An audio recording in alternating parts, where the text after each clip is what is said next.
Salut, c'est Trado, content de vous retrouver pour la mise à jour de l'indice parisien. Tout d'abord, excusez-moi, mais j'ai été repris par beaucoup de tradosoriens attentifs qui m'ont signalé que j'avais fait une faute de frappe ici dans ma rugosité de prix, que j'avais mis à 5036. Évidemment, c'est 5436.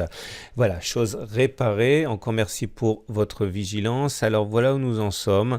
Nous sommes toujours entre deux eaux, entre le support journalier des 5247 qui est un objectif baissier pour ceux qui envisagent une continuation de la baisse et le comblement et le gap des 5490-5535 qui est l'objectif de comblement haussier pour ceux qui sont plus optimistes.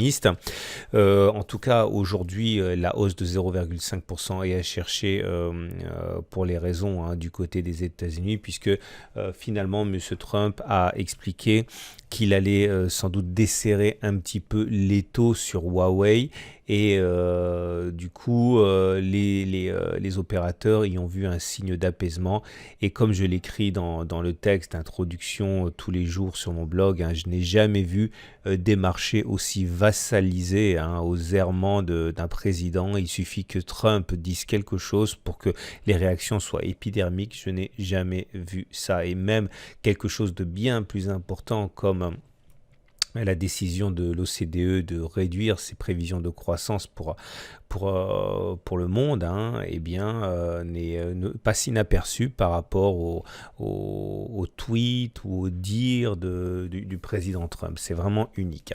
En tout cas, voilà où nous en sommes. Je considère toujours, et je l'ai dit, qu'une nouvelle attaque est envisageable. Cette attaque, si elle devait avoir lieu, parce qu'encore une fois, on ne sait pas ce qui va se passer, pourrait donner naissance à une épaule tête-épaule ici.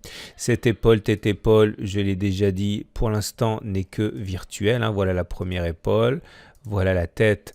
Et voilà la deuxième épaule qui pourrait éventuellement voir le jour. Mais pour l'instant, vous l'aurez compris, tant qu'on n'a pas cassé la ligne de coup, ce n'est que hypothétique tout ça. Et nous avons pour l'instant des cours qui hésitent. Également, vous avez cette utilisation des Fibonacci qui montre que nous avons maintenant échoué à passer 61,8% de Fibonacci avant d'attaquer une nouvelle baisse. Donc a priori, si le mouvement correctif en cours devait aller à son terme, on devrait bien aller rechercher le support journalier ici, après avoir retracé, on va dire à peu près 50% de la baisse. À titre personnel, je suis entré short. J'avais dit que j'attendais une petite reprise haussière pour attaquer un nouveau swing baissier. J'y m'y suis pris un petit peu tard pour la hausse. Je remets le couvert maintenant et je vise donc un retour sur le support journalier. J'ai déjà expliqué. Regardez les indicateurs techniques. Alors à commencer par la moyenne mobile à 20 jours qui montre qu'on est en tendance baissière puisque les cours sont au-dessus de la M20.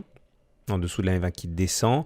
Nous avons également la moyenne mobile à 7 jours qui est intéressante parce qu'elle ne va pas tarder à nous donner un signal. Comme vous voyez, elle est en train de repartir vers le haut. Elle a servi de support. Hier était une fausse alerte. La cassure était une fausse alerte. On a bien rebondi aujourd'hui. Je considère que ce rebond n'est pas forcément significatif parce qu'il ne se passe pas sur un niveau de support lui-même significatif. C'est un harami haussier que l'on a là, vous voyez bougie rouge, bougie verte, mais les haramis haussiers qui apparaissent au milieu de nulle part comme ça, je ne leur apporte pas beaucoup de crédit en général. C'est pas comme si c'était apparu sur le support par exemple ici. En tout cas, si la M7 continue dans cette direction et que la M20 continue dans la sienne, on a soit ici en préparation un croisement haussier faible. Je reviendrai sur les implications, mais si un croisement haussier faible, normalement on devrait avoir un pullback sur la M20 par la suite. Soit on va avoir un non-croisement baissier ici avec la M20 qui descend, la M7 qui fait semblant de croiser et qui redescend. ce sera un signal très baissier. On verra, mais en tout cas, on aura bientôt une nouvelle indication au niveau du balai M7 M20. Les bandes de Bollinger, ah oui, j'ai oublié ici, j'accorde pas beaucoup d'importance au Harami aussi, vous l'avez compris, j'en accorde davantage à l'inside bar qu'on a là, c'est-à-dire une bougie, une autre bougie, quelles que soient les couleurs, avec la marge de variation de la deuxième bougie comprise dans la marge de variation de la première bougie. C'est quelque chose qui se trade dans les deux sens, c'est-à-dire que certains, enfin l'idée c'est de mettre un achat stop en cas de franchissement des plus hauts du jour ou une vente stop en cas de franchissement des plus bas de cette bougie. Donc selon le sens de sortie, il va y avoir soit des achats, soit des ventes qui vont être opérées par les traders qui vont jouer cette inside bar. Également les bandes de Bollinger, je l'ai expliqué, la Bollinger descend, la Bollinger inférieure descend aussi, on est en situation de parallèle baissière, ça pourrait donner naissance à un canal baissier par la suite qui pourrait être absolument délétère à suivre de près. Et les autres indicateurs sont inquiétants. Il n'y a rien qui est joué pour l'instant, mais je vous rappelle l'enjeu. Le MACD 0 a croisé à la hausse, le CCI est passé au-dessus de 100, le stochastique avait croisé son ciel. Tout ça, c'est mes indicateurs rapides.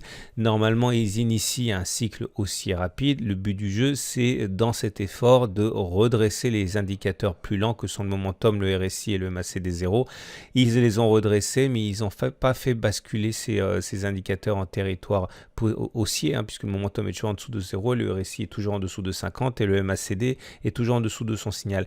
Si les indicateurs techniques rapides, MACD 0, stochastique, CCI devaient repartir dans un cycle baissier alors que les autres indicateurs sont toujours eux baissiers, ça pourrait effectivement donner une attaque baissière assez sauvage.